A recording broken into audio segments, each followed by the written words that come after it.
Assalamualaikum warahmatullahi wabarakatuh. Perkenalkan, nama saya Hesti Kartikawati dari Prodi Manajemen NIM 28920050037, semester 1, Fakultas Ekonomi Bisnis, Universitas Pancasakti Bekasi, dengan dosen Bapak Dirmawan SEMM.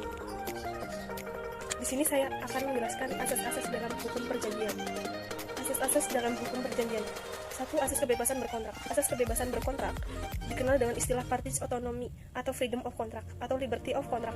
Pada dasarnya, asas ini bersifat universal dikarenakan digunakan di semua negara pada umumnya. Adapun latar belakang lahirnya asas kebebasan berkontrak adalah adanya paham individualisme yang secara embrional lahir pada zaman Yunani yang diteruskan oleh kaum Epicurus dan berkembang pesat pada zaman Renaissance melalui ajaran-ajaran Hugo de Groot, Thomas Hobbes, John Locke, dan Rousseau. Menurut paham individualisme, sistem orang bebas untuk memperoleh apa yang dikehendakinya. Dalam hukum kontrak, asas ini diwujudkan dalam kebebasan berkontrak. Asas kebebasan berkontrak ini bermakna bahwa setiap orang bebas membuat perjanjian dengan siapapun, apapun isinya, apapun bentuknya, sepanjang tidak melanggar undang-undang, ketertiban umum, dan kesusilaan. Salah satu dasar hukum untuk melihat diberlakukannya asas kebebasan berkontrak tersebut adalah pasal 1338 ayat 1 KUHP Perdata yang menyatakan bahwa semua perjanjian yang dibuat secara sah berlaku sebagai undang-undang bagi mereka yang membuatnya. Kebebasan berkontrak yang diatur pada pasal 1338 ayat 1 tersebut pada dasarnya telah memberikan kebebasan untuk membuat atau tidak membuat perjanjian. Ini mengadakan perjanjian dengan siapapun. Dia menentukan isi perjanjian, pelaksanaan, dan persyaratannya. Dia menentukan bentuk perjanjian, yaitu tertulis atau lisan. Keempat hal tersebut dapat dilakukan dengan syarat tidak melanggar undang-undang, ketertiban umum, dan kesusilaan. 2. Asas konsensualisme. Asas konsensualisme ini berasal dari kata Latin consensus, yang artinya sepakat.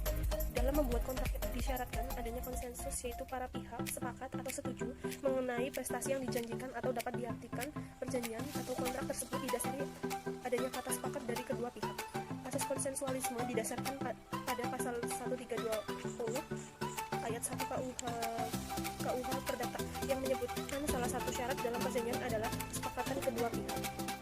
Walaupun terjadi kesepakatan, tetapi perlu tetap diperhatikan unsur kehendak dalam melakukan kesepakatan tersebut.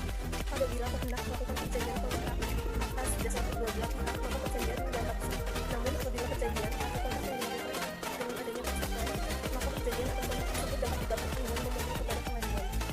Dalam KUHP terdapat hal yang dapat dikategorikan dengan cacat kehendak yang membuat perjanjian atau kontrak dapat dibatalkan, yaitu 1. Kesesatan, 2. Penipuan, 3. Paksaan. 3. Asas kekuatan hukum mengikat perjanjian atau kontrak. Asas kekuatan mengikat perjanjian atau kontrak mengharuskan para pihak memenuhi apa yang telah merupakan ikatan mereka satu sama lain dalam kontrak yang mereka buat.